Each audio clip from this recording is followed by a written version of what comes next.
You're at a party and a guy comes up to you and you guys are hitting it off. It's going really well. And at the end, it gets a little bit awkward and he just leaves. And you're like, wow, I thought he was going to ask for my number. I thought he was going to ask me out on a date. But at this point, you don't even want him to come back because he wasn't alpha enough or decisive enough to just ask you. Like, he built all this value, all this rapport just to leave at the end. And that's what I'm getting at. That is what you're doing on the sales calls. When you're building this value and talking to the prospect for 30, 45 minutes, and at the end you're like, well, do you want to buy?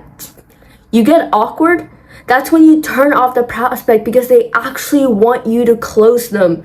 And so when you can go, yeah, so from 1 to 10, like, how do you feel about everything we talked about? Oh, it sounds good. What's the price? We want them to ask that because then you can go, oh yeah, so in order to get to X, Y, and Z, your desires, your goals, it's gonna be 3,500.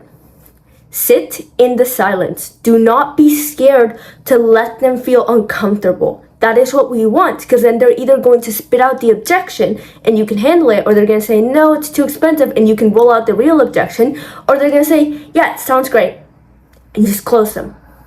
It's 9 p.m., I'm gonna go to bed, but don't be that guy.